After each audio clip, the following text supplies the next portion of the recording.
খুলনার চুকনগরে অবস্থিত আব্বাস হোটেল। এই হোটেলটি বাংলাদেশের ভোজন রসিকদের কাছে একটি কিংবদন্তির নাম। বিশেষ করে চুইঝাল দিয়ে খাসির মাংসের জন্য এই হোটেলটি দেশজুড়ে পরিচিত।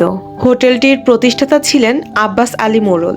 মূলত তার নাম অনুসারেই এই হোটেলটির নামকরণ করা হয় আব্বাস হোটেল। আনুমানিক 70 থেকে 75 বছর আগে তিনি ভারতের মাদ্রাজ, বর্তমানে যে স্থানের নাম চেন্নাই, সেখান থেকে রান্নার প্রশিক্ষণ নিয়ে বাংলাদেশে এসে খুলনার চুকনগর সাতক্ষীরা মহাসড়কের পাশে এই হোটেলটি গড়ে তোলেন। 1950-এর দশকে শুরু হওয়া এই প্রতিষ্ঠানটি এখন তাদের তৃতীয় প্রজন্মের মাধ্যমে পরিচালিত হচ্ছে। আব্বাস আলীর মৃত্যুর পর তার 3 ছেলে আব্দুল জলিল, আব্দুল হালিম ও মোহাম্মদ সেলিম এই হোটেলটির হাল ধরেন। আব্বাস হোটেলটির মূল আকর্ষণ হলো তাদের রান্না করা চুইঝাল ও রসুন দিয়ে খাসির মাংস।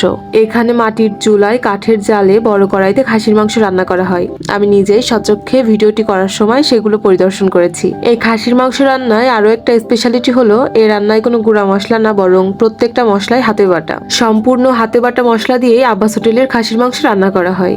মাংসের স্বাদ ও সুঘ্রাণ বাড়াতে প্রচুর পরিমাণে চুইঝাল ব্যবহার করা হয়। এটি মূলত দক্ষিণ পশ্চিম অঞ্চলের একটি জনপ্রিয় মশলা, যা রান্না করা মাংসকে অন্যান্য ঝাল ও আলাদাভাবে স্বাদ প্রদান করে। আব্বাস হোটেলের পরিবেশনের কথা বলতে গেলে এখানে একটি বড় পাত্রে বা গামলায় অনেকগুলো মাংসের টুকরো নিয়ে আসা হয় এবং ক্রেতারা তাদের পছন্দ মতো রান্না করা খাসির মাংসের যে কোনো টুকরাই বেছে নিতে পারেন। প্রতি প্লেট মাংসের সাথে অন্ততপক্ষে 3 থেকে 4 পিস আস্ত রসুন ও চুইঝালের টুকরো দেওয়া হয়।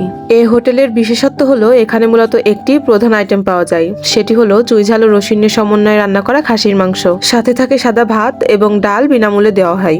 সাম্প্রতিক তথ্য অনুযায়ী প্রতি পিস মাংসের দাম 180 থেকে 190 টাকা এবং ভাতের দাম 20 থেকে 30 টাকা। সময়ের সাথে সাথে এই দাম বা মূল্য কম বেশি বা পরিবর্তিত হতে পারে। অবস্থান ও শাখার দিক দিয়ে বলতে গেলে এই হোটেলটি প্রায় খুলনা শহর থেকে 54 কিলোমিটার দূরে চুকনগর বাজারের চুকনগর ও সাতক্ষীরা মহাসড়কে অবস্থিত। তবে বর্তমানে খুলনা শহরের সোনাডাঙ্গা ও 0 পয়েন্টে তাদের আলাদা শাখা রয়েছে। তবে সত্য বলতে ভোজন রসিকরা আব্বাস হোটেলের খাসির মাংসের আসল স্বাদ নেওয়ার জন্য চুকনগরের মূল শাখায় যেতে বেশি পছন্দ করে। খুলনা বা সাতক্ষীরা অঞ্চলে যাতায়াতের পথে চুকনগরের আব্বাস হোটেলে একবার ঘুরে যাওয়া অনেক পর্যটক ও খাদ্যপ্রেমীদের কাছে এখন চুকনগরের আব্বাস হোটেল একটি ঐতিহ্যে পরিণত হয়েছে।